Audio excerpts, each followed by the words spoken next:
Hello. A grimy Miami Vice ripoff that takes place in Los Angeles? You decide. Producer Scott, do your thing.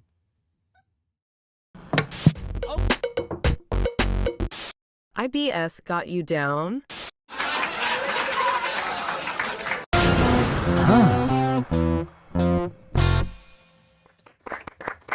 Hello! We're back! Yep. Welcome. It's been a minute.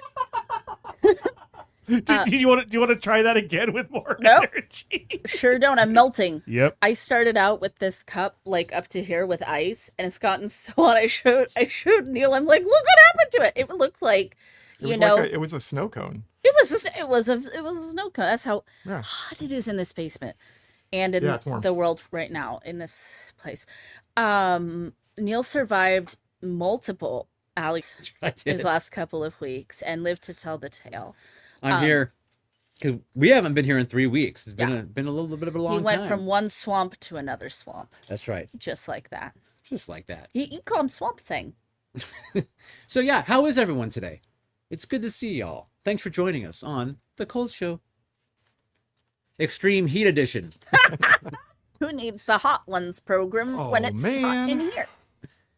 Tonight's a Caleb pick, a Caleb jam, if you will.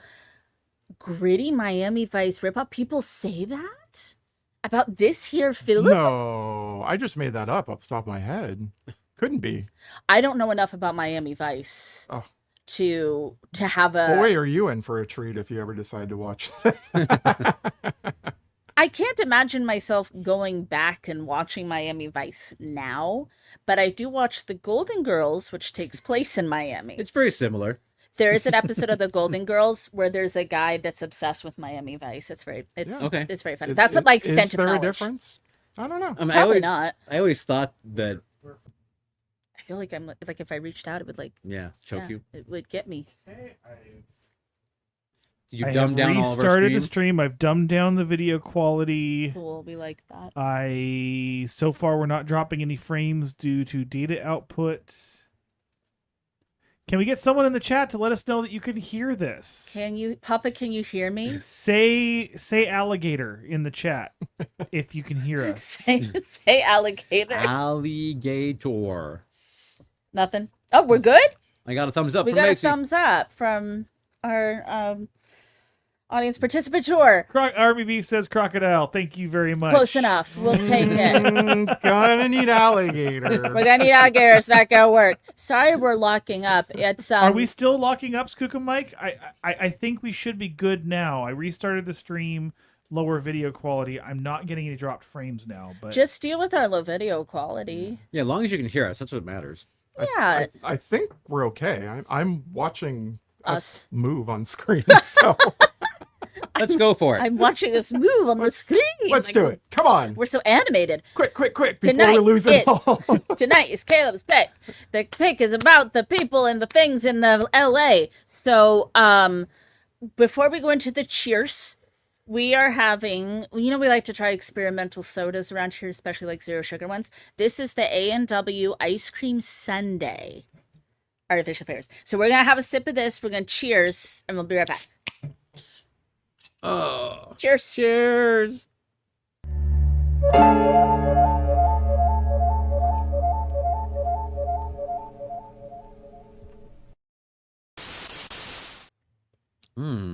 It's interesting. I think I like it. I need a second. it's kind of like root beer and cream soda had a baby. And also chocolate, Yeah, there's Yeah, chocolate there at is the end. because it's Yeah. Sunday. Right. Yeah, Chocolate at the it is end. chocolate. I kind of like it. I could do without the chocolate, but I do like the something that's going on here that I like. It's good. Tastes like a ice cream carbonated Yeah, ice cream sundae. Does it get the Cult Show seal of approval? I would recommend. I bet it would taste really good with some bourbon Bourbon. or even some rum, perhaps. We don't have anything of that sort in this studio, Mm-mm. so that wouldn't be possible to try. Yeah, that chocolate at the end is interesting. I don't think I no, like it's the good. chocolate Hey, part, producer man. Scott, What's that? could you hand this to Spaceface? We So went everyone, Sorry, thanks I was again for interacting with joining our us. chat. Sorry for the technical interruptions, difficulties. but The live mother effing stream, people. yeah. Again, That's it's been what 3 happens. weeks, so producer Scott got a little little rusty in his. Everything melted. Want to talk about some movies before we talk about another movie? What have you done or seen? Because we Sure. haven't seen each other in 3 weeks. I saw Superb Man from the Oh, makers yes. of Superb Owl. Superman. Okay. Producer Scott and I both 2 thumbs up. I thought it was really funny. We reviewed Superman, the TV extended cut or whatever a few weeks ago, and I said, I just don't really, Superman and we just don't mesh. We don't mesh. This was like, I actually felt myself much more in kinship with this Superman. I thought he was very funny. I thought he was very kind and optimistic and very relatable in so many ways, and human, even though he's not technically a human. Yeah, loved it. And I loved Metamorpho, I think his name is, and Hawk Girl, and a lot of the kind of tertiary superheroes that are kind of but they ended up being really cool. I love the dog. We like it. Superb Man, you sure are. Next, I watched a British horror film, UK horror film called Home Education. It's like a British Italian joint. You know how those happen? I do, yeah. Home Education's kind of a weird title for it. As always, go in rather blind, but to give you like a little snippet, it's a tiny, tight cast, which is often very enjoyable. And I like the performances in it, and it's about this family from Britain who moved to the Italian countryside, and they're very rural, they're very isolated, they're very insular, and that's usually a recipe for horror and disaster. And then you mix in a little folky, little folk horror, and a dash of coming of age. Which are things that I really like in my horror movies, oftentimes. I like a lot of things in my horror movies, but I like those. And then I also watched Good Boy. Now, there's a lot of movies called Good Boy. There's one that's made the festival circuit. It's going to be coming out. That's like a horror movie from the dog's perspective, and people were like crying and saying it's beautiful. This is not that one. This one is from Norway. It's kind of disturbing. It's an uncomfy movie. It's an uncomfy psychological situation about this young woman who is in Norway. They speak Norwegian. She meets a boy on a dating app, and he's like, perfect. He's even like a millionaire. Like, his parents died and he has all this money. One problem. In his house, he has a pet dog that's a man in a dog suit. And it's a really not cool looking dog suit. That I know we've all seen some really crazy stuff people make on the internet that's like, damn, somebody made that. This is not that. Yeah, it's uncomfy. Watch it if you like a little cringe. Okay. Okay. But like Good in boy. a good way. Nice, Yeah, nice. Good Boy. And that's it to Caleb. Okay. Let's see. I read a book, The World We Make by N.K. Jemisin. Oh, we love her. Which is it's a 2-parter. It's about cities becoming sentient and taking on avatars to kind of drive them. Yes. It was cool. I liked it. Hard to yeah. measure up to the 5th season. Oh, I mean, if you've read the Broken Earth trilogy, you know how great they are. And if you haven't, you can actually listen to Scott, Sandra, and myself talk about it on their podcast, Genre Junkies.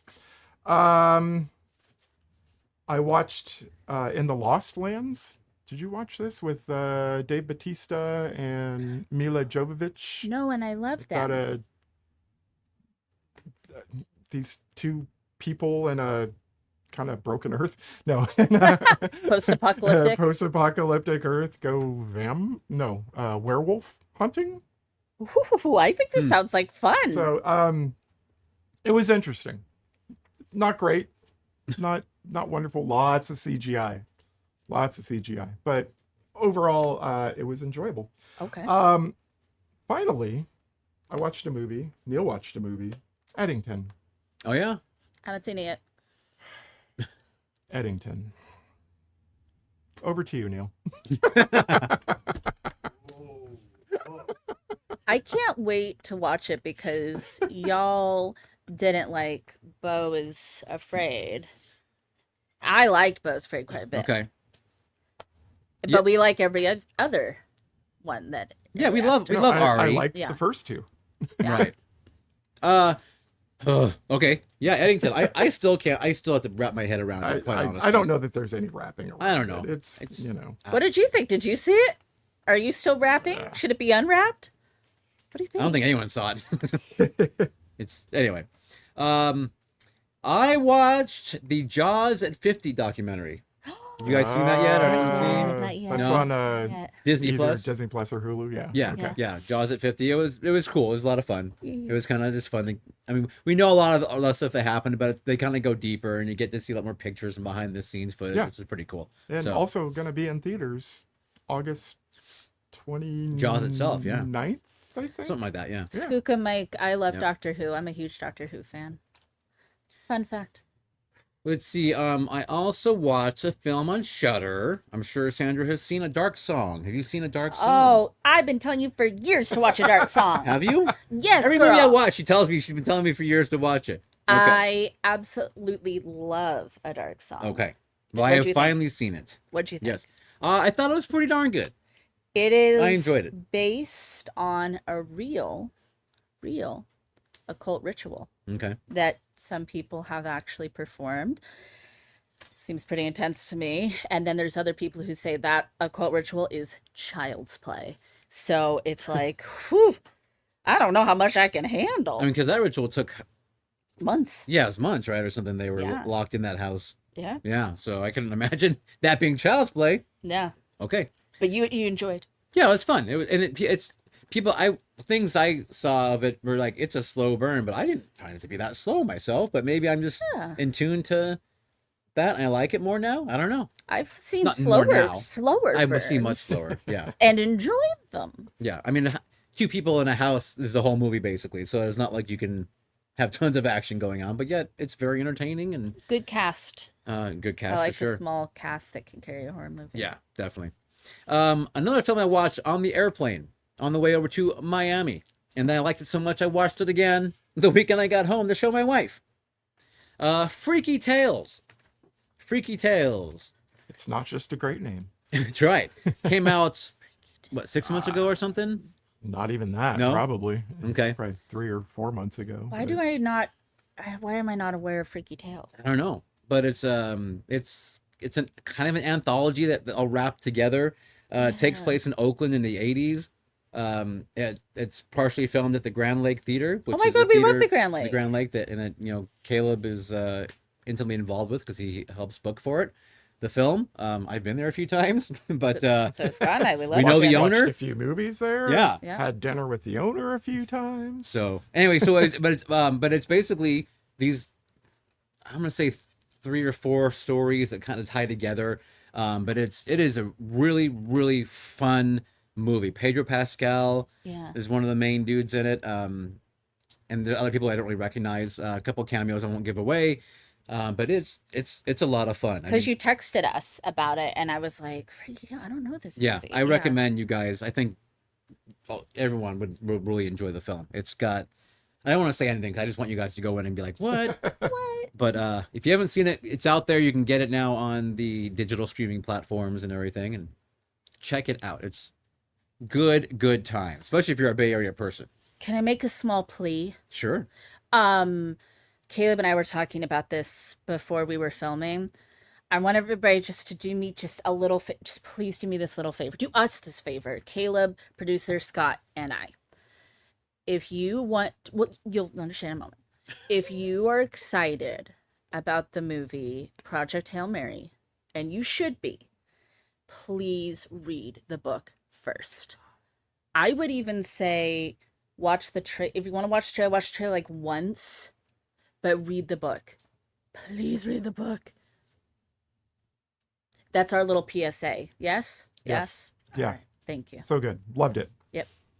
Okay. Read the book. Thank you for not including me. Wouldn't dream of it, Neil. Neil, that was our chat that you were I was not a part of. Yeah. That was a side chat. I didn't get Yep. anything of. Thanks. Side chat, side quest.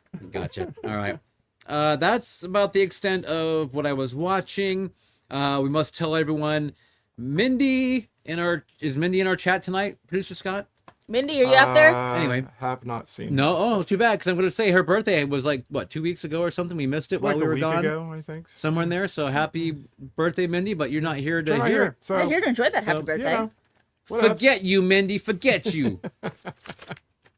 Of course you do, Laura. That's why, like, you and I, you're a massive reader, and I love And love Laura, that if you about haven't already seen the trailer, just skip the trailer Yeah. and go straight to the book. Are you guys worried the movie's not going to be good? Or No, is the it- no, movie looks actually, it looked We're phenomenal. really excited. good. We're very Yeah. excited. Yeah. It's a Yeah, I thought it was a good trailer. yeah. There's something potentially kind of spoilery in the trailer. The trailer is a giant spoiler. Okay. All But right. it still wouldn't ruin it for you, ruin the experience for the book or I'm sure the movie. Gotcha.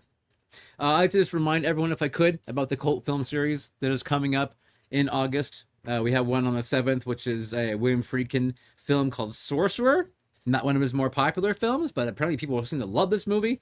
And then also Runaway Train, starring John Voight, Eric Roberts, and Rebecca De Mornay. I haven't heard of either of those. Yeah, films. it's a lesser-known pairing, but Yeah. people who like movies. Tangerine Dream did the soundtrack for Sorcerer. Another Tangerine Dream. hmm Tangerine Dream. Tangerine Dream. Yeah. Could have bet that Tangerine Dream. Roy Schneider. Yes. Schneider. Roy Schneider. And then August 21st, we're giving tribute to Michael Madsen, who, of course, Aw. passed away, Reservoir Dogs and Species. So you can check us out in August if you're in the Bay Area. Come Oh, yeah. by. That's the other thing. Lots of people passed away last week. There was, right? Lots of people We lost of note. of note. Of note. I'm sure lots of I'm other sure nice lots of people people of note die every passed away week, too. and my heart Yeah. goes out to each and every single one of you. But I don't know you. If you're dead and watching this. But some people are more popular than others. And that's just You the know, reality yeah, of it. Some people won the lottery, and so yeah, Malcolm Jamal Warner, Chuck Mangione, Ozzy Osbourne, Ozzy, the one we're uh, really heartsick I'm about. missing one. Oh, Oh, that oh, that yeah. that one guy. Yeah. Oh, dude. Oh, Runaway Train. Love the use of Vivaldi. I love Vivaldi. I love the Four Ah, Seasons. nice. Yeah, that appeals to me now. I don't know if I had heard about Chuck Mangione. Mm-hmm. It was the same day as Must have been Malcolm either Jamal. Hulk or Ozzy. It Oh, was- okay. So that It got sort of overshadowed. like yeah, I Got know. it. So I played Feel So Good extra loud that day, and All right. there you go. If you like cornet players, That's right. go Get yourself check some, him out. Some Mangione. Finally, don't forget the Cult Show Radio is still on the air at 92.3 FM or 88.1, depending on where you live, or go online, krjf.org, kwtf.net. Every Thursday, you will hear us. Boom. Whether we're there or not. Whether we're there You or will not, hear- because you will hear us. they do repeats. I was looking up Chuck Mangione because I didn't know him. No. Oh. Do you You've know probably that? heard this song. Probably. Feel So Good. Yeah, Probably. probably. Yeah. And of course, finally, merch. We have the merch. Only Caleb knows where to find the merch. You want a cup? You can get a cup. I don't know. Or a Jakey shirt. Having this much power, like, it's a lot of responsibility involved. And But it corrupts. if you would like to share in some of that power, go to www.thecultshow.com/store and get yourself something. Gosh, it'd really help us out. Word. Maybe we could afford a good internet. Let's not get ahead of ourselves. Maybe. Maybe. Is it time for a bumper?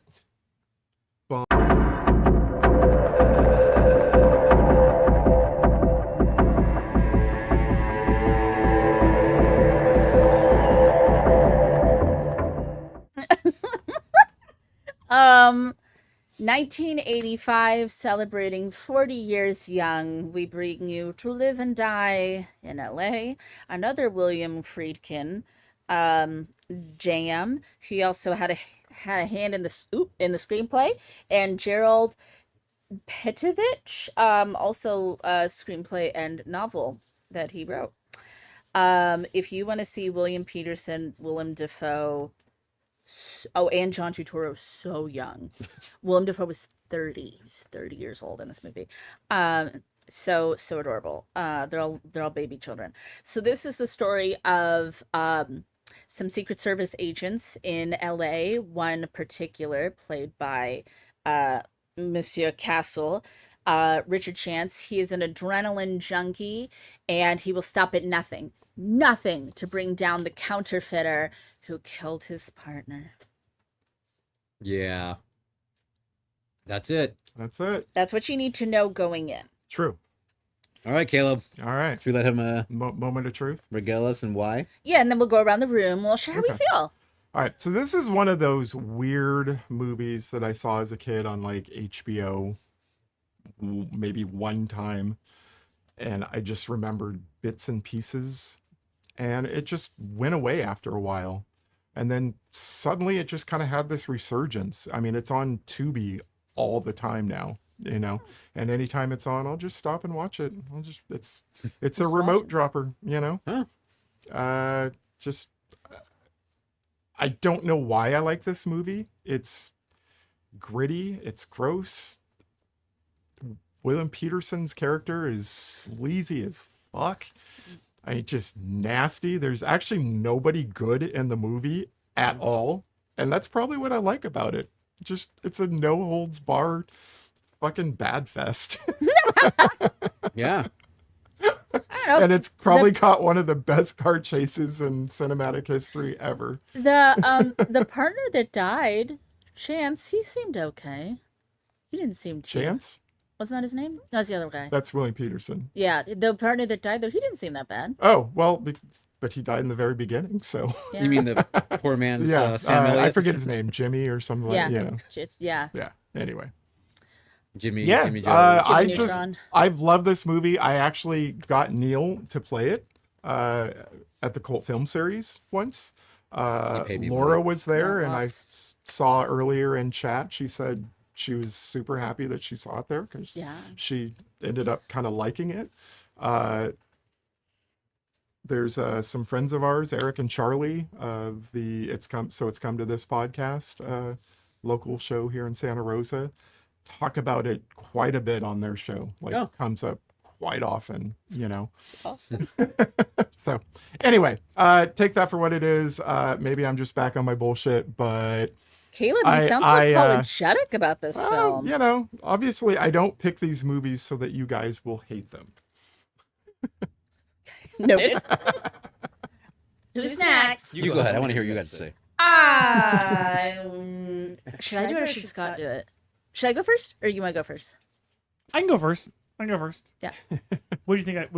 I have no idea. I don't know. I fucking love this movie. This movie, is so good. This movie is so good. As we were watching it unfold, we were like, this is a Scott movie. This is a masterpiece. This Okay, is so so I told you like Manhunter, which I know Yes, you love, absolutely. is kind of its counterpart. And Absolutely. they like came out a year apart, you know, they both star William Peterson.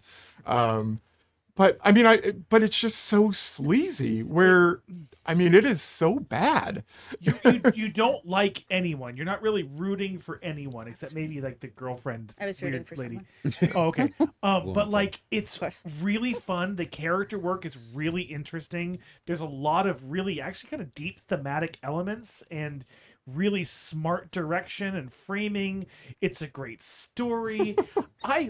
I fucking love this movie. Wow. Wow. A+. In case you're new here, we're gonna spoil this movie, and it's Yes. gonna start now. Yeah. So just if you're at all interested, Probably don't want certain things about it to be spoiled, honestly. Probably not. but that's what we do here. We spoil But we also it. want you here. Yeah. We actually need you here.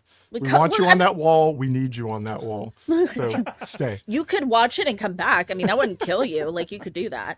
I really liked this movie a lot too. I thought it was quite enjoyable. I loved the movie. Has a lot of beautiful shots, like really, really stunning shots.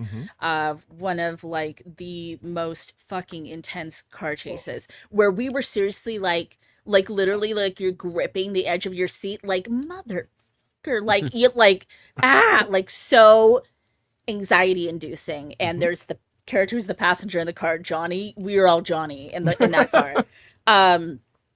I was rooting for Willem Dafoe, Eric Masters. I loved him. I'm a villain girly. I love villains, and especially villains that are like the hero of their own story. And I had never seen, I don't think, Willem Dafoe this young. So it was like, I could see why he was attracted to this role, because there's a lot of like, kind of sleaziness going on, like you said, but he's like the only one that's like, I'm upfront about who I am. Right. I'm upfront about the monster that I am. I love that he actually treated his girlfriend really, really well, especially compared to how our lead character takes a huge, like... His not girlfriend? Yeah, his situationship. his whole sextortion thing going on. So it's like he actually treats her very well. He is very smart. He's incredibly like calculating and cunning. I love that he almost always wears black and red, except for before a really pivotal scene, he wears a different color. And it's like, they also show him in like red lighting a lot and around red things. And I was like, I love this because he's like the blood maybe. And I can see why he was attracted to the role. I really can. And there's like that really cool, weird thing about his character that he's actually a really good artist, but he burns everything he makes. It's like he can't stand it. How interesting. Yeah. He's deep. Yeah. Anyway, I was rooting for him. Okay. Yeah, I mean, everything you guys said, I mean, it's, there, like I said, there are no redeeming characters really in the movie. I mean, if you're looking for that kind of person, you're not going to find it. So that case, it makes it much easier to definitely root for anyone you want, really, because they're all kind of, they're all going at their own thing. I don't know. I agree. Willem Dafoe's character, of course, like he's the only one who's really truthful. I mean, I shouldn't say that. The new partner, Johnny. I mean, he is trying to be. He is trying a really good cop. Yeah. In a corrupt city. Yes, with a corrupt partner, but he also has these strong moral ethics with regards to how you treat your partner. The relationship you have with your partner. You don't turn on them no matter what. The issues I have with this movie, some of the dialogue is a little ridiculous. Little clunky. There's parts in there where there's things they say. I'm just like, do they really talk like that? I can't wait to hear you name a few, because I love things like that. But I love the music. Of course, I have to mention the music. We haven't even said. Yeah. I mean, the Wang Chung speaks to me. I like Wang Chung a lot. I like the music. I love the way you said it speaks to me. The Wang Chung speaks to me. And like you said, a lot of the palette, the colors. It's William. I mean, it's William Friedkin, so it's a professionally made film. It's not like it's one of our little B movies, you know what I mean, kind of things. I mean, it is done by a certified fresh director. Yeah.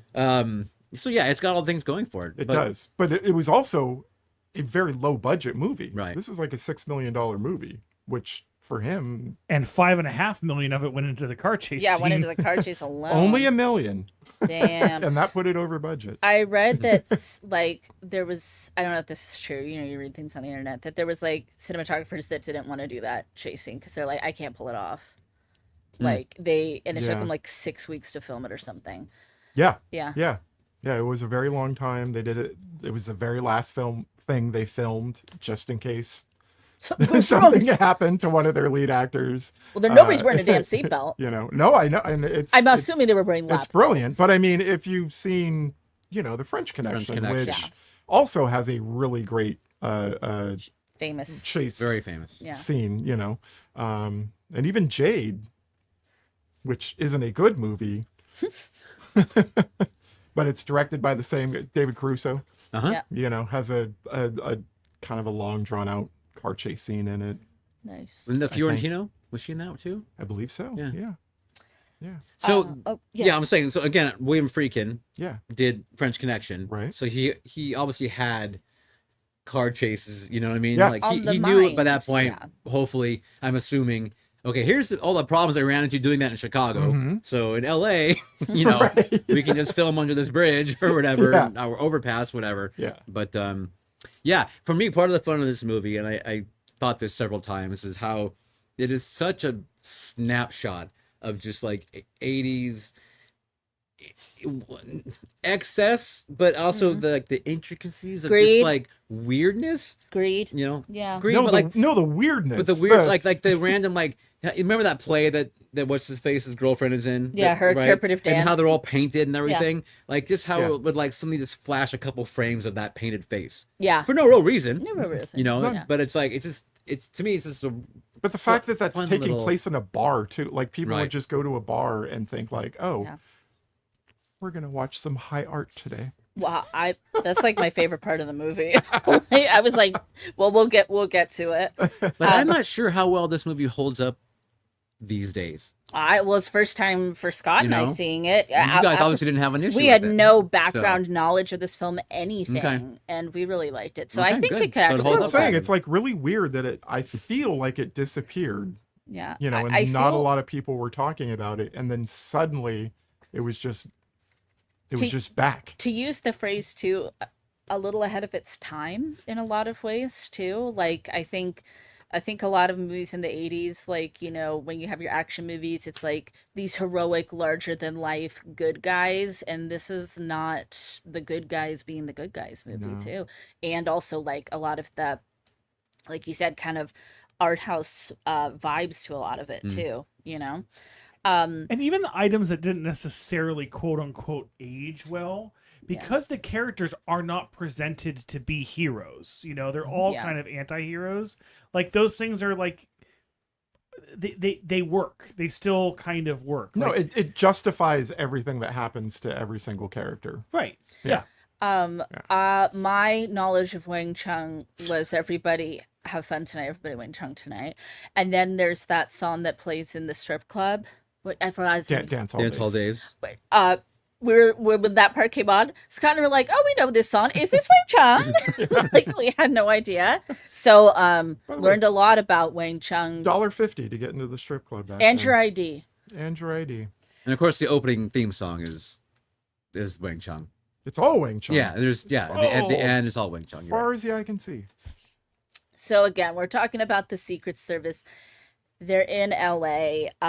It starts out with there's our leads, Richard and his soon-to-be retiring partner are at a hotel. They're like on the presidential detail, and there's like a terrorist situation. They're Beverly Hilton, by the way. The Beverly Hilton, by the way. I recognize it. And it is Reagan even. Yeah, and Yeah. it's Reagan. Yeah.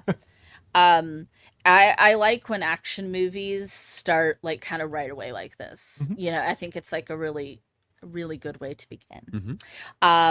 Jimmy, that's the partner, they're on a rooftop. He's like one arm and he like pulls the guy strapped with dynamite off the roof. Insane. So immediately, You know. And kind of a wet explosion. I appreciated a very wet explosion. I mean, wouldn't it be? I assume. How did he climb up the building? I I know. I shouldn't even ask.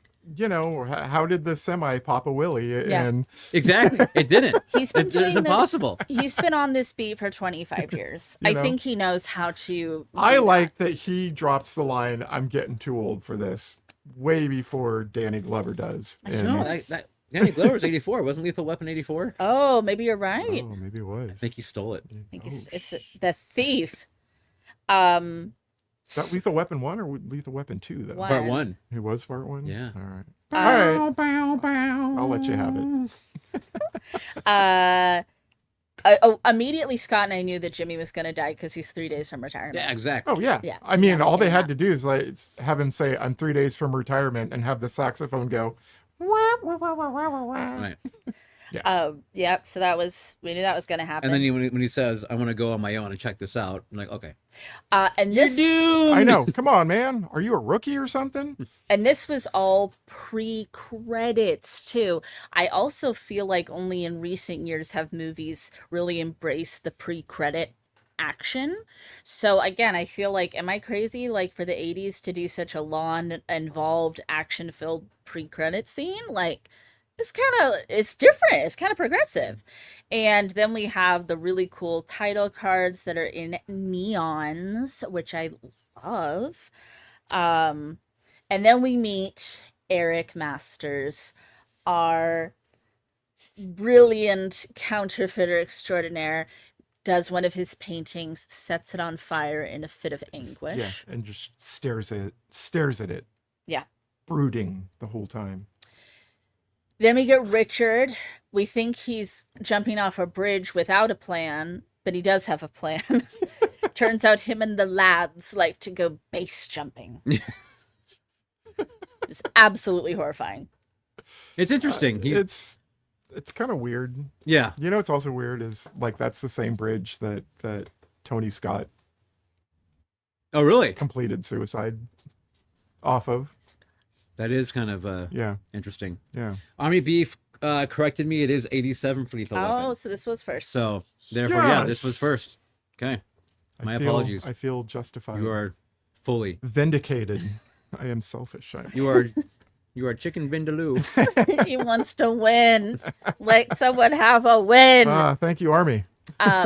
So I don't think we can go any further with this base jumping and bar scene without addressing the elephant in the room, which was The really shitty fishing pole that was presented as being like the greatest thing on earth. No. Was Is it that- was is it that- I was gonna say was the it elephant in Chance's the room? wardrobe? I was gonna say it's the outfit. It's the outfit. It's the outfit. Everybody has it in their notes. Tell the truth.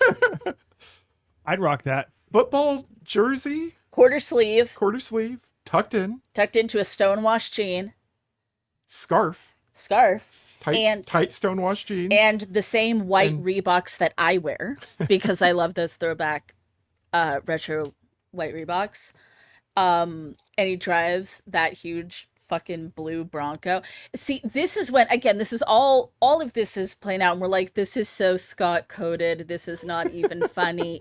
The bromance of it all. The way they show the intense counterfeiting production. Yeah. This was like everything that was happening. We're like, this is for you, Scott. Okay, but the thing about Friedkin is he would always go grab someone that knew what they were doing. So he had real counterfeiters that had done time. And that's why he had a real girl who'd been possessed on The Exorcist. There you go. Yeah. You know, It was me. It was you. in the movie we were talking about, Sorcerer, coming up, there's a lot of fire and explosions and stuff going on. You know, he actually hired like arsonists, you know, Oh. Not With demolition like experts, but fire arsonists. bugs, you know, and- Arsonist with oddly shaped feet. yeah, to like get it right, you know. That's just one of those things he does, and he really does give you a step-by-step way to counterfeit money. Are we frozen again? I hope not. No. Would I you am. guys say that the city, this version of LA, is like a character in this film? Because I would Yes. say so. Yes. Yes. And Absolutely. also the music is a character as well. Yeah. Yes, that's very true. It is definitely one of those kind of movies. Actually, the music is a character. So you guys notice, I'm sure I'm not the only one, that William Peterson has an interesting gait in his walk. He's a bit of a bow leg man. It's the boots. It's the boot. They both actually. Well, actually, no, they don't both have it. It's only later. Yeah, he's got that like sideways gait. That kind of like. I thought I that was. feel like it's almost like John Wayne, but sped up. Okay. Yeah. You know, like no, but I mean, he's got this. It's like supposed to be a swagger. It doesn't come off as one, but I think his jeans are too tight and his balls are, Yeah, you know, I think it's the or jeans. something. you know, but I mean, no, But he it's does. weird. It's something that I've always noticed, and I it's don't just- remember it in CSI. I'm going to tell you right now. I don't remember it in CSI. Yeah, well, he also wasn't wearing like a lot of tight acid wash jeans in CSI either. it was the jeans caused permanent damage. Yeah, to Maybe. his gait. But his clothes, it's such a look. The sunglasses, Oh, the there's so leather, many the looks in leather this movie. jackets, the cowboy boots, you know, There's so many looks in this movie Yeah. from so many characters. Yeah. Like, yeah, that are really, really good. I mean, they're just on the right side of cheesy, but like in like the best way. Right. Yeah. Love them. And I do have the sneakers.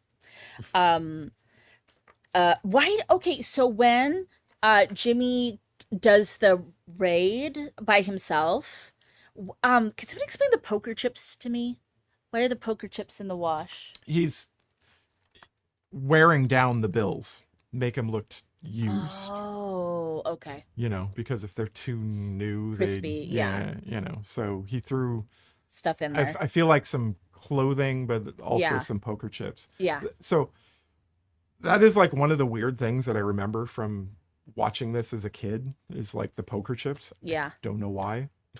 Yeah, it's just one of those things that they stuck. kind of linger on the chip. Yeah. Well, And, Yeah. And yeah. he keeps So one he of them takes one, later like on. it becomes his Yeah. little token. Yeah. And then Richard has it. Yeah. everything I've ever seen in the movies or TV with someone laundering money like that, literally with the in the dryer, they always throw in poker chips. Oh, So that's a thing. that must be a That thing. Yeah. is also not what money laundering is, to be clear. I loved it. It's so literal.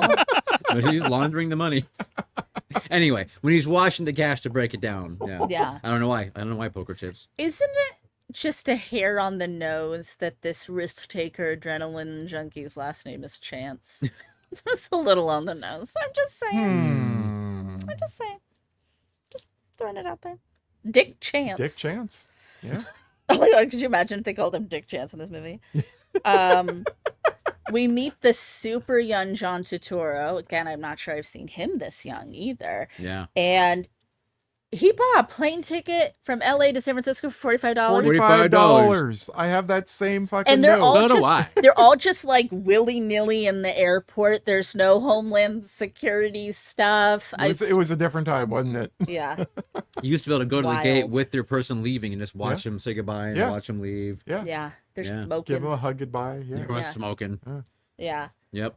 That I was think wild. They even had like cocaine tables. You could lay out your your little glass and do it. I mean, they had it all set up That's for you. what those tables were Yeah. for. Would you Pilots had would you theirs like a over mirror here. with that?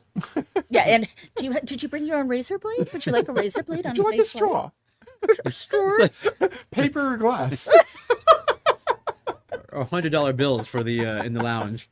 Oh, only in the lounge. It's like an airplane movie. You know, you walk up. California, we use paper straws. That's right. That's right. That's Well, now right. we're using bamboo, which can't Oh, kill the old turtles. bamboo, the old bamboo.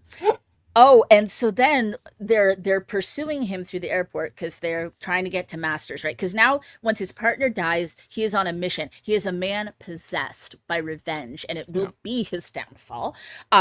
He's leaping over plane seats like a spry gazelle. Did you note that? Even in those pants, I need those pants. he's like, I don't know. I would need a gusseted pant to leap like he does. I don't know how he did it. But he was leaping. Maybe it was For like Christmas, we're getting maybe you it was gusset pants. woven with some spandex or something. Perhaps. oh yeah, it's Maybe. Secret Service issue pants. I like when he finally gets into the bathroom where he's looking for Totoro Yeah. and he kicks that first stall open. Yeah. And the guy in there's like, hey, what are you, a pervert? But you have to get up pretty early in the morning to beat Richard Chance, Dick Chance. Dick Chance. They arrest him. Totoro. Yep. Yep. Hi, Dean Stockwell. Didn't know you were gonna pop up in this movie. Again, another like Scott loves Dean Stockwell, so that was like, what? What are you doing here?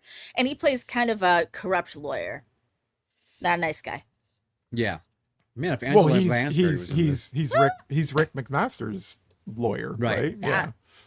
And he turns out to be kind of doing everybody in this movie is like double crossing, triple crossing, crisscross. Again, nobody is good in this movie. No. I mean- Nobody. Well, the lawyer is the only one who is willing to narc on somebody. The lawyer is the one person who has no loyalty. Well, yeah, but even then Yeah, but did he he though? still tells Yeah. Masters See, later did he? about That's Johnny. true. That's true. So no, he doesn't know. I mean, I would say he's loyal to Masters, but he's not. He's a lawyer. He's fucking not a good guy. That's end of argument. It's Dean Stockwell, and he's not playing a nice man. But he's not as creepy as he is in Blue Velvet, which is like chef's kiss. So then there's my favorite part of the movie. No one told me there would be interpretive dance in this movie. And I love interpretive dance, especially with the makeup and everything, and the costumes and the black, but the colorful, and Wang Chun's doing pan flutes. And I was like, this for me. So Eric Master's girlfriend is like the troupe leader of the interpretive dance, but she also works for him. She does a lot of kind of sneaky, roguish stuff for my D&D players. She's kind of the rogue of the party. Bianca. She's kind of like a she evaluates before he gets into a situation, it kind of seems like, does some reconnaissance. Yeah, while driving a Ferrari. Yeah, as you do. That's, incognito and all. Yeah. It was the 80s in LA. We all had one. By the way, we didn't really talk about, like, there's a scene towards the beginning where people are, like, handing off counterfeit money for real money, like this whole, like, kind of drug dealer-y type thing. Did you guys ever think that counterfeit money was such a big thing? Yes, because Scott and I talked about this, because the Secret Service, that's actually like a big part of what Secret Service does. It's part of their purview. But I still watching his whole process of making the money was really cool, and like very technology meets art. I can't even imagine what that setup must have cost, especially back then. Again, hired real counterfeiters, so knew exactly what to get. But I just mean, like, and he's selling it to everybody. He's in the ghettos, and he's in the the nice parts of town, and like there's the one guy that was counting it like that. Did you notice that? I noticed those little. It's like, I don't know that actually works. I don't know. Neil, you need to get us a stack of hundreds so we can try that out. Okay, that's right in my bag over there. Is that grab? All right. So we're learning very early on in this movie that you don't mess with Eric Masters. He is playing 3D chess. He's 4 steps ahead of you. And he does not forgive and forget. And he will set you up, and he will find ways to get to you. He's very well connected. So there's kind of like this whole thing with the John Turturro in the prison, and then Eric Masters is hiring a guy to try to get the guys to try to kill Turturro, and Turturro won't rat on him. It's kind of like a whole thing going on. But the guy to kill the guy wants payment in counterfeit money because it's so good. Yeah. But then when the killing doesn't go well, McMasters wants the money back because he can't have it out on the street. But then why did you pay him with it in the first place? Yeah. It starts to get very convoluted. It was fine to be out on the street. It would be fine to be out on the street if the guy died in prison, guy was but now dead. the guy is alive and more likely to narc. Well, we skipped over. We did skip over some things. So we skipped over a scene that I wanted to talk about, which was when Bianca comes into backstage and Masters is there, and she's wearing that wig. Were Sandra and I the only ones who thought... No. Okay. Oh, sorry. Well, sorry. Finish your... No! I don't know what you're saying, but finish it.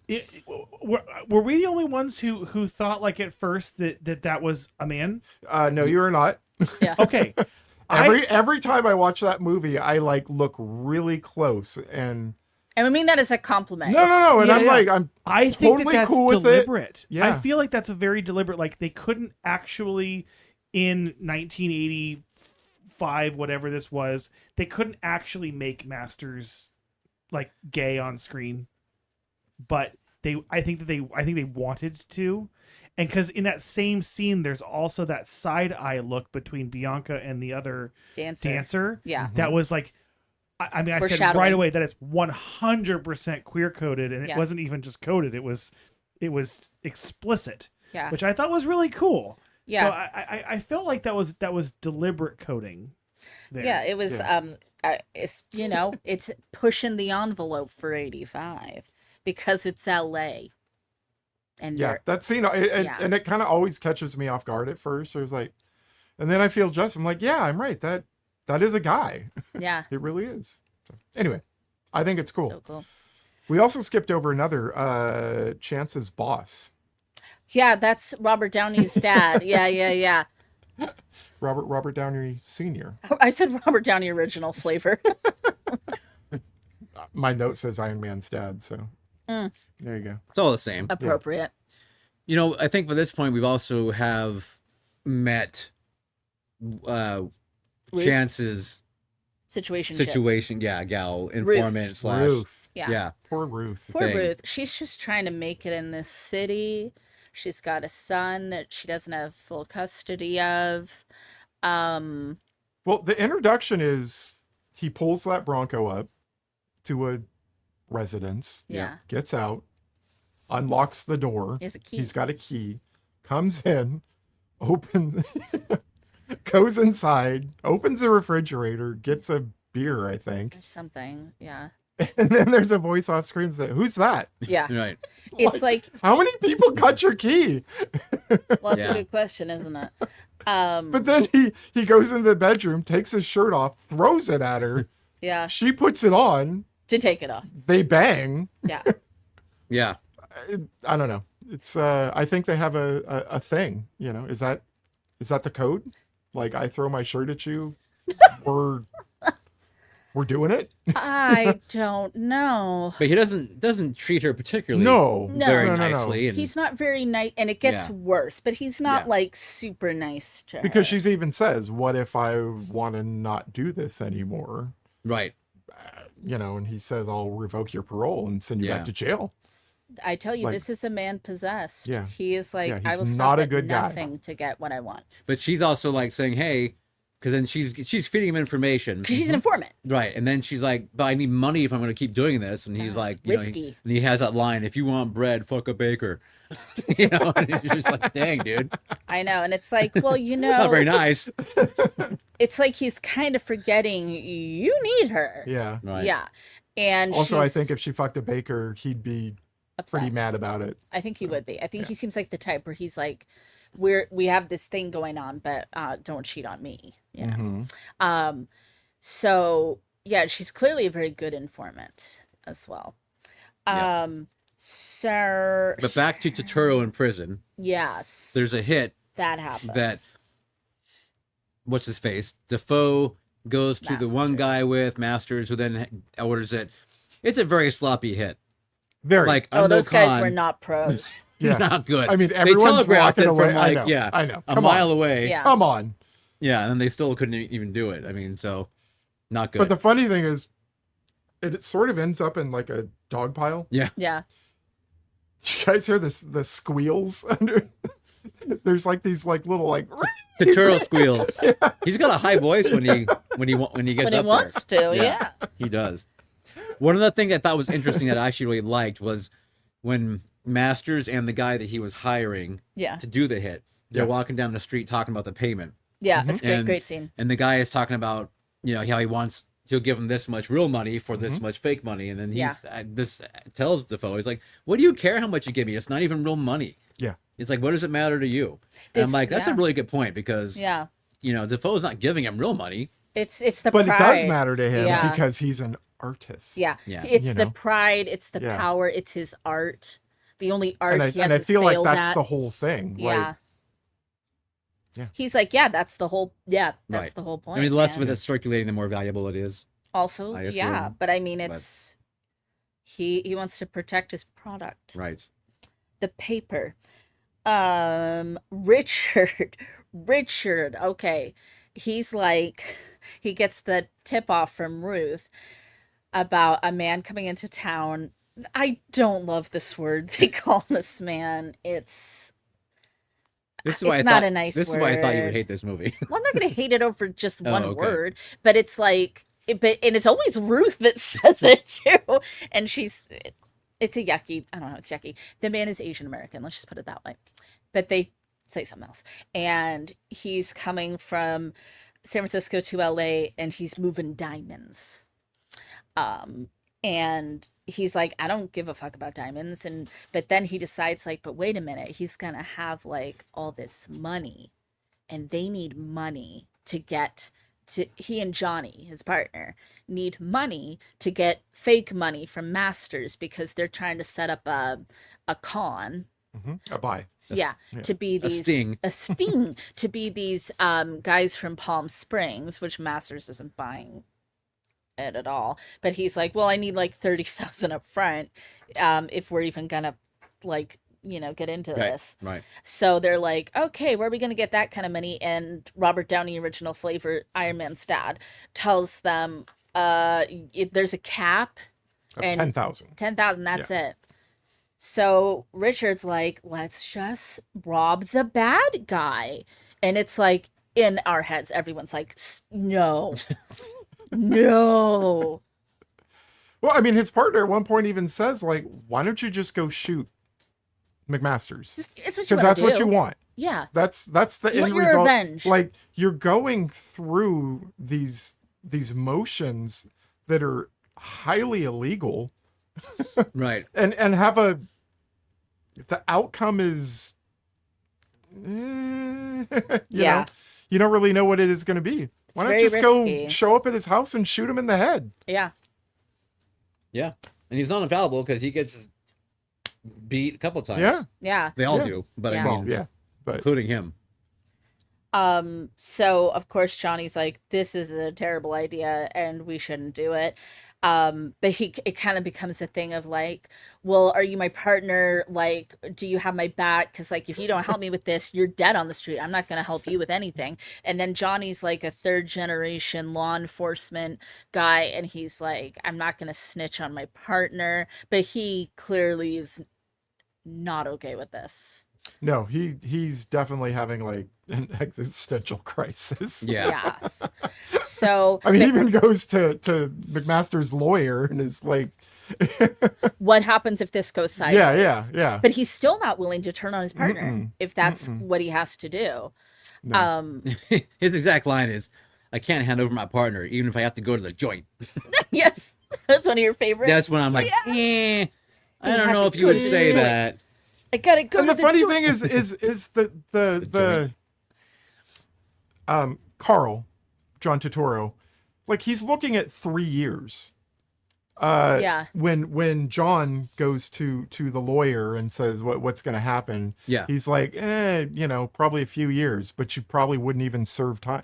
Like the amount of time that we're talking about isn't. Yes, your life would be over as a law enforcement officer, but the amount of time is not excessive. It's not like murder. No, It's like not- you're gonna you know? like if you are good, Masters is gonna get you out. Yeah. Like quick, which Yeah. is what all the good crime bosses do, right? Or so I'm told. So this movie, like, it moves pretty fast, even for a fairly long movie. So there's kind of a lot of things happening at once.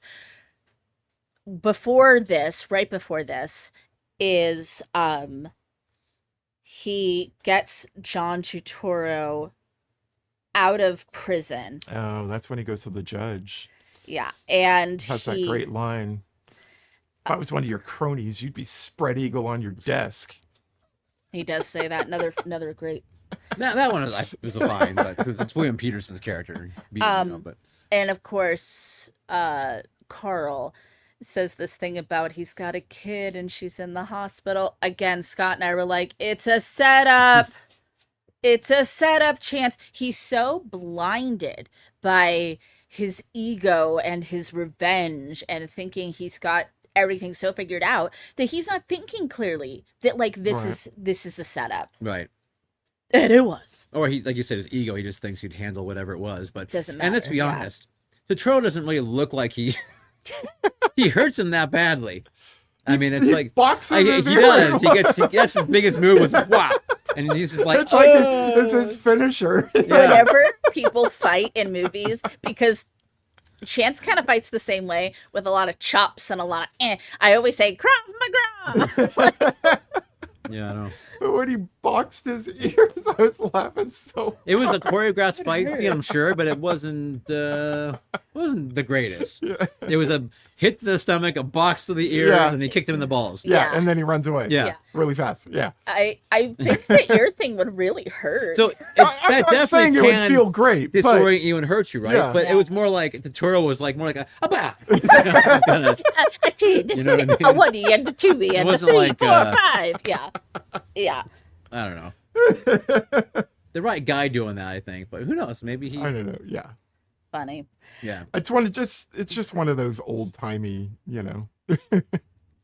I think you had like blood coming out of his mouth. If I Yeah. remember. I think Yeah, he did yeah, too. yeah. Yeah. Like, I know. Because later when he's talking to the doctor, he's like, I really think you should shave. Right. We should check you out. And he like throws the rag Of course he at does, him because and- he's tough. and then like sort of does his Saunter. penguin waddle off. Yep. Yeah. Because tough people don't need doctors, okay? We don't need your modern medicine and your pills. He and walks your off though, and stitches. you can still hear that zip, zip, zip. Cocaine will do me just Pants. fine. What was that? Cocaine will do me just Yeah. fine. there I'm you surprised go. we don't see his character doing cocaine. I know, right? Actually, we don't see any drugs in this movie, do we? I feel like there's one. Wasn't there, like, one drug? scene- Was Yeah, there? I thought there was one scene where someone's doing some coke. Actually, Did we But- just imagine it? Were we doing the I coke? don't think there was. I don't remember seeing anybody. Really? Yeah, I don't. Okay. I mean, and there's definitely places where. I it did no, would've I mean worked. like the bar, the dancers, the waxman guy that Yeah. gets whacked. Huh. Wax gets whack. I don't Maybe there's remember no drug. anybody. Yeah. Maybe it was me in Miami last week. Everyone is bad, but no one's that bad. They're not drugs bad. No one's more on drugs bad. So Johnny decides to drive the getaway car and help what's his ass? Chance. Do this robbery thing. Rob the diamonds. Rob the guy. Get the cash. Yeah, get the cash. So the guy just has a phone book in the suitcase. They take him to a remote area. They're being followed. They're being tailed. And they rough him up, and Johnny's going along with it. Turns out he's wearing a money belt. That's where the money is. Not surprising. Then there's people shooting at them, sniping from up high. Things get out of hand really fast. And now the diamond broker is dead. Yes, he gets shot. And we got to get in the car. And this Take is off. where that chase scene comes in. Yeah. Yes. And these guys, like, you're suspicious that something's going on, because Scott and I are like, how are they everywhere? And there's even a point where, like, Johnny says, like, they're everywhere. How are they everywhere? And it's like, why are they everywhere? Well, we're gonna find out. So we kind of told you about this incredible car chase scene. It was incredible. Like the first 2/3 of it is absolutely incredible and edge of your seat, and like, you know, turns and through the trucks and like it's so tense. And that alone would have been just like, you know, what's the man standing on his seat clapping that reading from the San Francisco Yeah. Chronicle? You know what I Yeah. And at mean? one point, you even think it's over. We're like, Yeah, "Huh, it's like, we oh, did we it. did it. Yeah. Oh man, did it, Joe. We totally got away." And then they get on the bridge going the wrong way, and it's wild. I was screaming at the Wild. TV, and I kept saying, "Could you please go the right way? Could you please go the right way? Like, you're stressing me out." And like I said, we're all Johnny in the car, like, yeah. Well, and the part in the car when you think it's done, and he's like in the background, he's like celebrating. Mhm. Like out of all the movies that we've watched, you knew the bullet was coming. Yes, absolutely. But you didn't know knew it was when. coming. Yeah. But I thought for sure that was his death scene. Ah. I thought for sure, oh, this is the point where the plucky sidekick gets hit, gets murdered. You know what I mean? Right. And I was like, oh, he's not dead. Oh, okay, cool. Yeah, I wasn't ready for Johnny to go, to be fair. So by the skin of their teeth, they escape this thing, and Johnny is rightfully having a meltdown. And of course, Chance is like, I know. Chance is like, he's like, "Oh, we got to go to the auto parts store and get a new window so we can have this. Oh. So we can have this back at the." Yeah. yeah, he is at the auto pool. he is so horny for the adrenaline. Yeah. Like, he is like, Yes. he is fully erect. Yeah. No, I Yeah. mean, he's just like, okay, that's done. All right. Yeah. You know, we got away. What are you worried about? And again, all he cares about is just his goal, his end goal. Yeah. And it's gross. And he's losing the plot here. He's losing the plot here, man. Then he gets to Ruth's, and she's like, this is scary. I am scared. And like, that's the reason she wants the money and stuff for being an informant, because if you're an informant, that means there's so many people that want you dead. Yep. There's so many people that want you dead. There's, as they say, there's nothing worse than being a snitch. There's nothing worse than being a rat. And like, they're going to ice you for that. Right. You're going to get iced. Yeah. And instead he assaults her. And again, we're like, Richard, you're getting worse and worse. Yeah. No scruples anymore for Dick. No, they wouldn't call him Dick But, like, Scruples. But like this is, I mean, that's what, because he's still so high off of this chase and this whole experience, and like this was a clusterfuck no matter which way you look at it. Yeah, He it's a goes in mess. clockwork. It was clockwork. Like, this is exactly how he imagined this going in his head. Like, Right. this would have been a disappointment if it had been easy for him. Probably true. Because he's so twisted. So then they're at like work the next day. Well, turns out the guy from San Francisco with the diamonds was an undercover agent. Apparently, they don't have a $10,000 limit. Not in San Francisco. No, the FBI doesn't. Yeah, that's right, because he was a Fed. Yeah. So But I liked. This I is clearly a liked commentary Robert- on how underpaid the Secret Service is. No, I liked Robert Downey Sr.'s line. This is what happens when proper covering procedures are not followed. I thought so. But you know what? He's right. I was like, you rule follower, you. And it makes sense why there was guys everywhere shooting. They Yeah. weren't bad guys. They were good They were guys. FBI agents. Yeah. Trying to get their agent safe. Yeah. The anxiety on their faces when they realize that this happened, Palpable. it is Yeah. it's some genuine A+ acting, because like, I have felt that Yes. facial expression before. It's so relatable that, oh my God, I am so dead. There is no getting out of this. I don't Yeah. know what to do. Yeah. And actually, this is actually where Chance should have gone and just shot Masters or McMasters? I thought it was just Masters. But Masters. he could be Masters. McMasters if you want. Yeah, whatever. Masters. I think I've been saying McMasters all night. I Yeah. apologize for anyone listening. I'm sure. I mean, now, like, yeah. what do you got to lose? Yeah. I mean, for real. You know, There's at only this one way point- this ends. just go shoot the guy.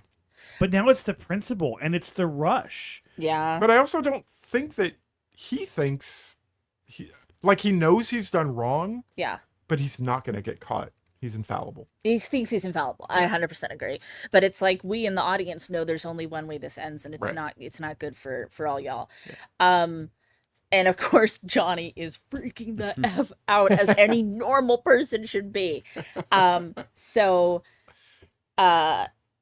Eric's no idiot, but Chance goes and makes the deal, and it's clear that they're like, yeah, sure, bro, cool story. They clearly, but they don't know exactly what his jig is, but they're like, you think we're stupid? We're not stupid. You're lying about it, your whole story. The only person from Palm Springs who isn't tan, I think is what he says. Yep. Yeah. And he was sus. He was sus of the whole thing. Yep. So the meeting, the arrest, attempted arrest. Of course it was not going to go smooth. No. Of course it was not going to go smooth.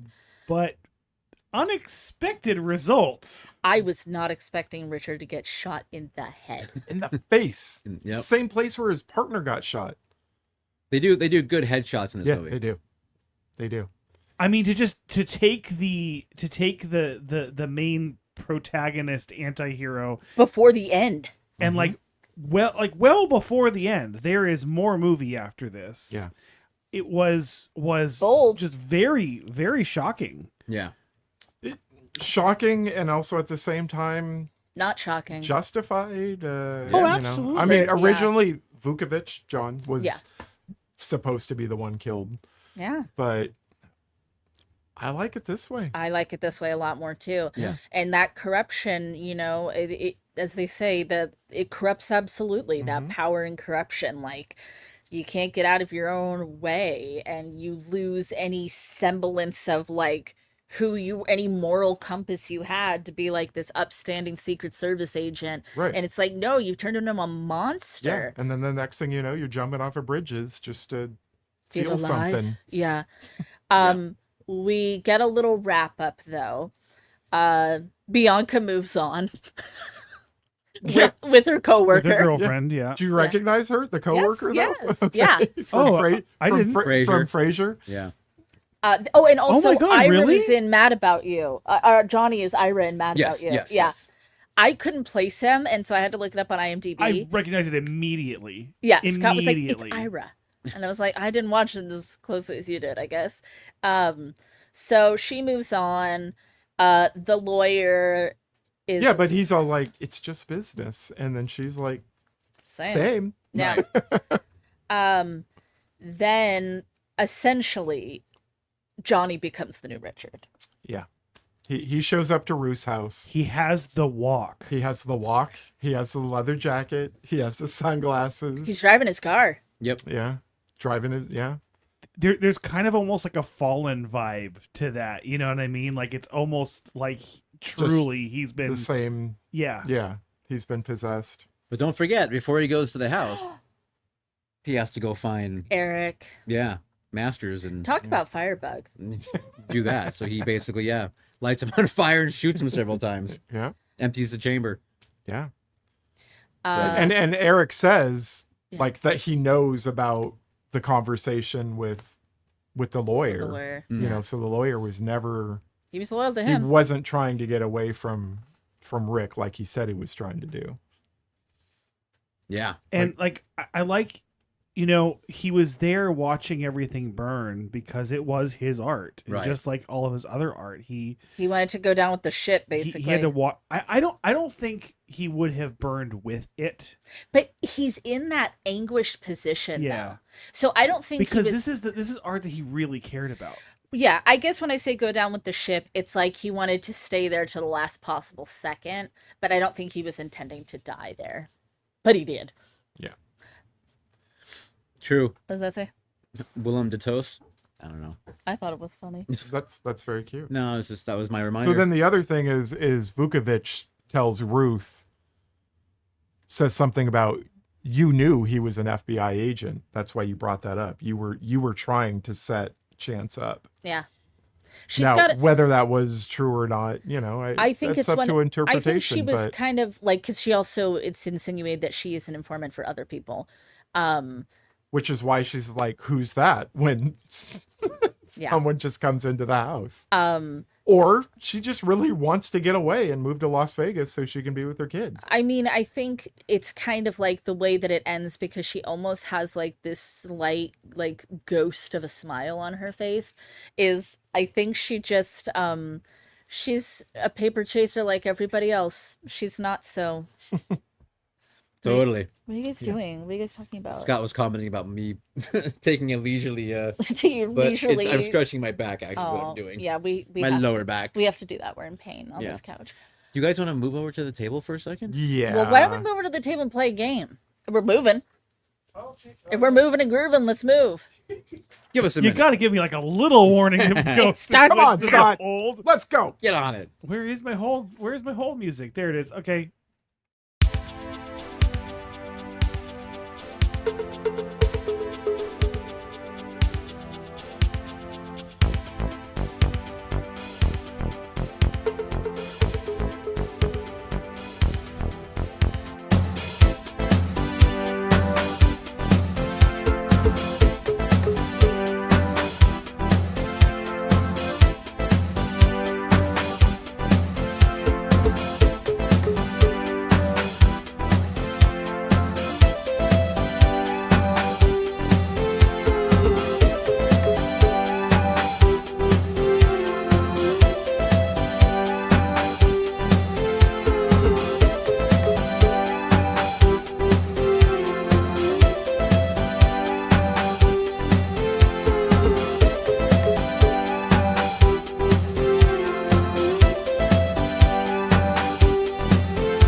Hi there. We're back. And we are sitting upright. We like God. Can we do the whole show from The whole show. I wish we always sat here it. because the couch is not comfortable. Okay, I'm breaking the fourth wall. It hurts your back. It's good at first, but then after a while, it seems like You're like you sinking. start getting and sinking. Sounds like we need a new couch. Yeah, let's get on that one too. All right. Hey, so what we're playing, this film, as I mentioned, had a lot about the 80s in it. We were seeing 80s images left and right, and it made me think about 80s. And you know what? What kind of logos existed in the 80s that we probably all know? But do you know maybe some of the history behind the logos? Do you know when the logos actually were created? So I thought I would just throw a couple of facts at you guys and see if from the facts you can... These are all big logos. Like you guys know them all. It isn't like I'm giving you some weird little company you never heard of before. These are big brands. Big brands. I'm gonna tell you from that image I can see. I don't know one. Mask. Mask. I don't know. That's not it. That's not it. It's a miracle. Yeah, that was a pretty popular line of toys and a cartoon as well, animated cartoon. Yep. Anyway, but that was the most obscure one. That wasn't even your question, so you're good to go. Okay, I'm gonna start real easy for you guys. Okay, just kind of ease you into this. Okay. All right. This logo was adopted upon the release of the arcade version of Punch-Out on February 17th, 1984. Nintendo. To mark their expansion towards video games, this logo became the new unified corporate logo for the company. And Caleb just said it, so Sorry. Scott, it's okay. Yes, that logo, I hear Punch Out. I hear Mike Tyson's Punch Out. that's right. So that logo was adopted in 1984. Before they had like black and white versions and all kinds of other things, but that ended up becoming, and a lot of times they would use different Nintendo logos for different products, but then that one unified the company. Neil, I apologize. You took a lot of time to come up with this. Thank you. That's okay, Thank Caleb. Next you. time I will wait. I got excited that I knew something. Thank you. Thank Don't you for, worry thank about you it. for No, being the bigger I person here. feel bad. I do okay. feel bad. That's all all right. right. I'm gonna be good. I'm not upset. I'm gonna be good. In 1971, this brand began to use a logo known as the trefoil, designed by the founder's son as part of their expansion into clothes and sportswear. I'm dropping you hints here. It was originally used as the corporate logo from 1971 to 1995, when it was replaced by the mountain logo in 1996. The trefoil can currently be found on the brand's originals line. So think of a popular shoe brand.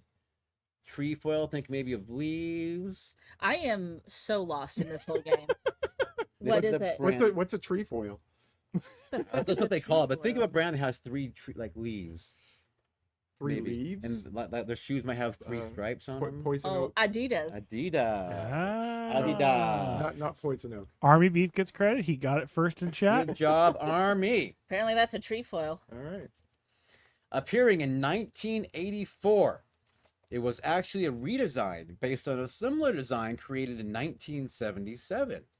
The changes itself were minimal, the largest being the decision to remove the brand name and use the icon alone, a move that still demonstrates the power of the brand today. Think of one of your largest computing companies that has just a logo. Apple. Very good. You guys remember that rainbow apple? I like it. I like it. It's very pride-esque. Yeah, It it's is. pretty. All right. You guys will get this one. This logo, known as the block logo, was introduced in 1985 Blockbuster. No, I'm just kidding. and survived until 1997. In a 2002 lawsuit, a 2002 lawsuit required the entertainment company to cease and desist use of their name. So they got the F out and added an E.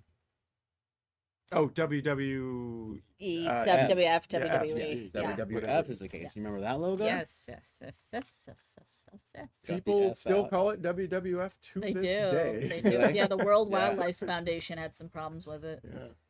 This logo, introduced in 1984, was the third iteration of this brand, founded in 1969. The new logo used a modified version of the P, the letter P, head. Think of a P and a head combined. Do I have to?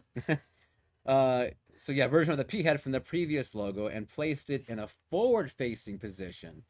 Oh, PBS. Very good. Hey, I grew up on PBS. Can Hey, you hey. raise your hand? Yeah.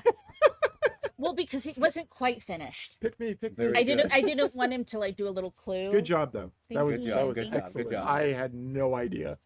Ah, sound off if you too grew up on PBS. PBS kid. Yes. All right, this Why am I so smart? that is why she's smart. Public broadcasting. Did you in? Apparently we're getting They're winding down production as we speak. Oh, yeah. Actually, makes me very upsetty spaghetti. Boo. The Okay, this logo was originally designed for American Bell, the spun-off equipment leasing arm of the Bell system. American Bell's primary logo contained 20 bars, with 12 and 8-bar versions for low-resolution applications. Taco Bell.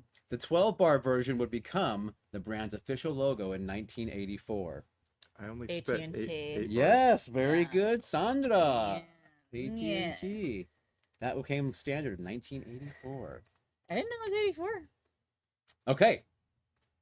you know, it's funny. I never actually knew about the 12 bars. It makes sense Now I see knowing him. what I know about AT&T, but I did not. Oh, that was a whole... I didn't actually know that bit of the lore. Yeah.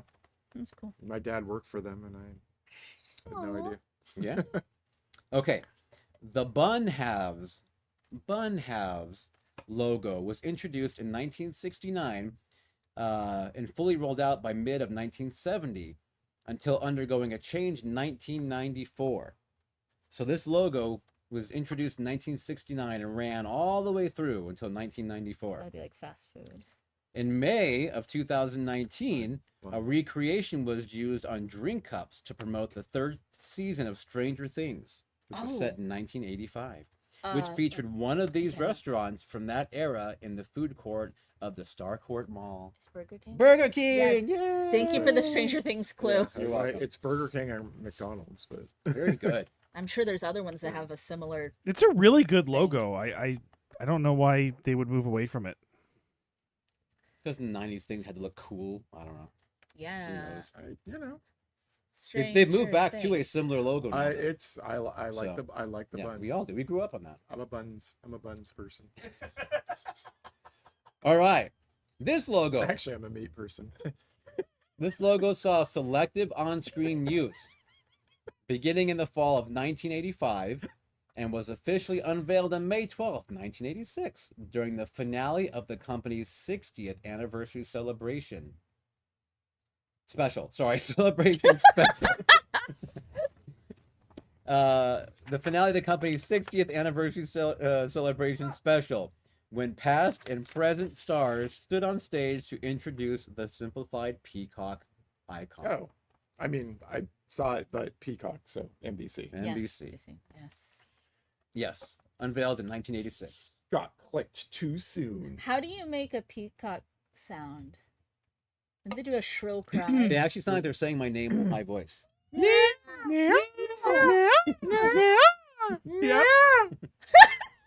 Wow. There you go, all of them. So, fun fact. I feel like my- you knew what you were doing with that.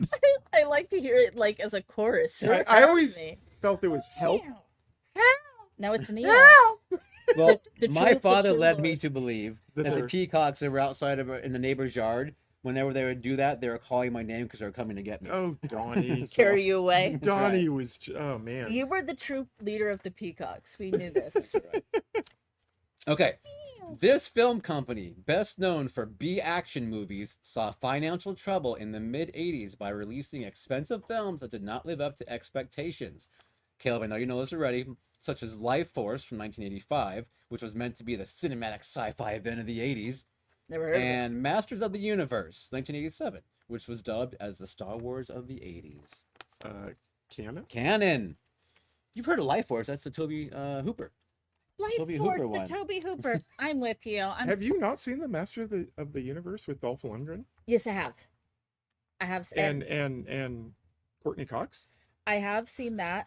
I know what I'm picking next. I remember I missed the 80s, but I did inherit some Shira Princess of Power. You missed the 80s. What were you doing? I was being You in a born. Coke fueled haze? Fueled rage. Yeah, It was my Coke Actually, rage for fetus you, era. it probably would have been a new Coke fueled rage. New Coke. Very nice. New Coke fetus rage. Okay. Inspired by a photo shoot for Life magazine shortly before the 1984 Olympic Games, this footwear giant created the signature emblem in 1988, saying it's a symbol of the brand's belief in defying limits and the power of audacious dreams. Nike. Nike. Sure. No, it's It's get a little more.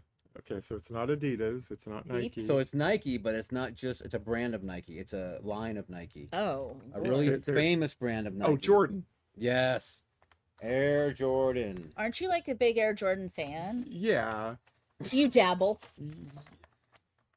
You've talked about Jordans a few times on this podcast. I have, but do you know how many iterations of Jordans there are out there? A lot. Okay. Do you know how many I have owned? Too. Thanks. That's a wild guess. and do you know which ones, which number? No, honey, I don't. Both of them are number ones. You're original classicist. You still have them all? You don't have the first pair, right? I don't have the pair I had in 6th grade, but Right, I have okay. the pair I have now. Sixth grade, dang. Were your feet the Who do same you know? size? My dad. I've told this I story know, before. I know. Come Your on, dad would never Neil. lie. Ah, Neil. Okay. This revamped logo gave the brand a modern and refreshing look, replacing the design which had been in place for over a decade. It sought to associate itself with the younger generation, hint, hint, hint, and used the design language with wavy lines and bright colors. The drink was able to align with influential pop culture icons of the time, Solo cup. such as Michael Jackson and Madonna. And it's a New generation was in the tagline. Yeah, There. no, Pepsi. I got it. Oh, damn it. Oh, sorry. I'm sorry. I got I was excited. going to say Snapple. Pepsi. The choice of a new generation. You remember that? That was their big thing. It was. Yeah. And remember Carlton from Oh, yes. Yeah, that's right. Yep. Beverly Hills. Fresh Prince. Fresh Prince of Beverly Hills was in the commercial. Bel Air. Bel Air. Bel Thank you. Air. Sure. Get your name. Fresh Get your red Bel and white Air. neighborhoods right. Honestly, you know what? I was still thinking about like how you'd shake a Snapple by turning it upside down and like doing the tap on it. No? What? What do you mean? Like all the cool kids would do Yeah, that? you turned it upside down. Yeah, You tapped you- the bottom. That's how you shook a Snapple. No. Really? I've never heard of I this. thought that was like universal. It didn't do anything, but that's what It's just marketing. But that's what everyone did. Yes. Yeah. Just I marketing. couldn't afford Snapples. No, no. Not Schnapples. I couldn't have Snapples. I couldn't have apples. You can have Pepsi. You can have well water. I You like- got well water. That's Nope. it. All I got Well, was- water and rocks. Shake them up and put them in a Snapple. Be like, yeah, I got the new Snapple flavor nobody has yet. I was lucky if I got one shoe from Payless Shoe Stores. Peach tea Snapple. That was my favorite. Dang. What big shoe you had to just like hop around in. I think Caleb's been overstating the cheapness of his father. You know, it was just replacing one shoe at a time. That's right. Don't wear them out. Like you were one and they were the other. I love it. That duct That's tape's where still that's where good. that walk comes from. That sideways right. swagger.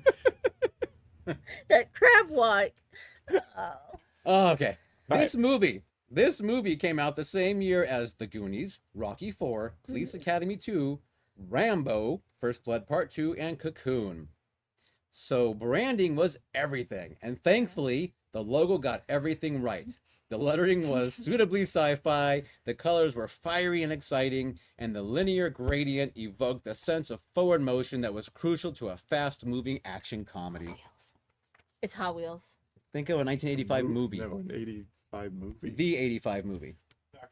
Back to the Future. Back to the Future. Back to the Future. Yeah, I said Hot Oh, Wheels because there had been a Hot gradient. Wheels image earlier. Yeah, movement. Okay. Okay. All right. Because it's All right. back to the. Gotta go forward. All right. Go back. This is going to be the hardest one, I think, of the batch. Okay. Okay. This brand grew out of the surfwear trend originating in Orange County, California. Its logo originated in the early 1980s when the, I always have trouble saying this word, eponymous, right? Yeah. Founder scrawled his surname on the handcrafted boards with a simple broad-tipped marker. Is it O'Neill? No. Billabong. No. Fuck. Hobie. Think of one that's more handwritten. And it's L.A. Yes. Orange County. and Hot- it's hot sun. Is it surf? And it's kind of Surfy. Yep. Surfy, skateboarding probably eventually did. I had never had any of these clothes. Yeah, Army. I thought so too. So Army also I guessed. feel like O'Neill. it's right named there. so it's named after the dude who invented it. So it's a dude's last name. Oh my god! Oh my god! Oh my god! We're gonna get this. We're gonna get this. Is it O'Neill? No. How about It's still not O'Neill? O'Neill. Is it gotcha? Nope. Don't I love say that. Gotcha Brand though, right? Don't Right? say- Remember don't those? say Oh my it. God. Don't say it. I had one Oh, shirt. this- I loved it. Can we come back to this one? No. If Can you we- can skip over, Can sure. we come back no, to this because one? you're going to do an internet search and cheat. Okay, so wait, Skip was over. Back to the No, you Future... can't. You can't because then they'll see. Oh no, you leave No, it no, there. no. Okay, Yeah. was Back to the Future 13 or 14? Back to the Future was I don't know. 13. 13. Perfect. Okay, so all right, So you're we're gonna skip. We're gonna skip. We're gonna come back to this one. I feel like we're right Was there. it locals only? No. Was it Vans? No. Good Was- guess though, because And Vance it's is his, from and it's his Orange County. name. Was It's it his last name. was it yeah. Airwalk? Oh my god! We're gonna. Michael Airwalk. He's a real guy. Okay. Ah, I didn't see. Sandra did though. All right. This I have not. series. No, I have not seen anything. This series. I'm is, so. I'm fucking stuck on this I know. question. It's gonna like I'm gonna hate myself. But anyway, you might not. go You ahead. might be like, "Who the hell is that?" I don't know that Okay. one. This series is largely remembered for its stylish colors, the soundtrack, and its distinct visuals. The first episode debuted September 16th, 1984. Its logo is just as recognizable as the theme song. Golden Girls. Very close. We talked about it in today's show. Oh well, there was another 80s show we talked about on Yes. today's show. What was the other 80s show we You talked said it in about? your intro. Oh, Miami Vice. Miami Vice. That's the I already one. forgot. That happened so long ago. That's a very attractive logo. You should really watch the show. God, I'm not gonna go back and watch my. Everybody's in it though. That was nobody at the time. Yeah. It's true. I can't go back. Go back. Back. Go back.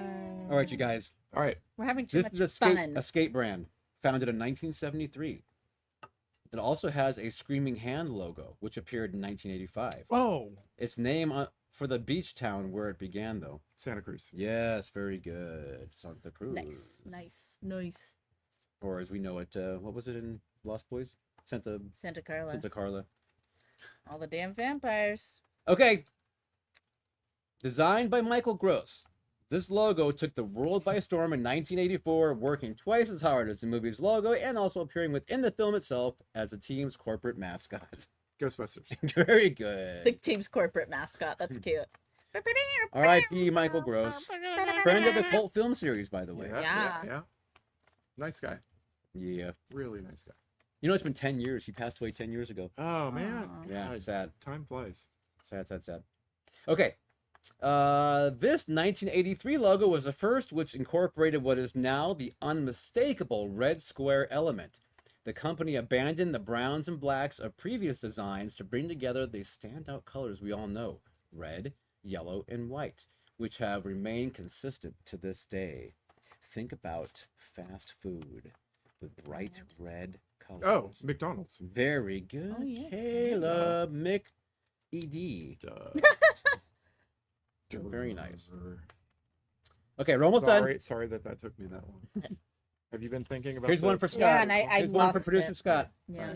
This logo was forward-thinking and sci-fi futuristic, neatly emulating the lines of code used to program the cutting-edge game console. This emotive 80s classic used a typeface by Japanese designer Toroki Yagi, who also designed the logo for CNN. Think about that same CNN style. Commodore 64. Sega. Yay! I love it. All right, this is the last one until we go back to the other one. Okay. Okay. All right. This brand's iconic logo launched 44 years ago today at 12:01 a.m. It was created by Manhattan Design in 1981 and changed the way we watched television with round-the-clock music videos. MTV. MTV debuted 44 years ago today. Dang. Wow. I used to show video. That's right.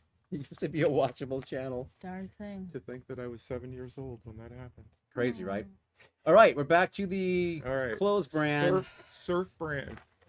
This has been driving me nuts. You said it's a name. Yes. Yeah. We haven't It's guessed a it yet. guy's name. No. Okay. It is a name. The founder basically scrawled his last name in a marker. Think of it as almost like a Donald Trumpy kind of. Ew. I know. Sorry.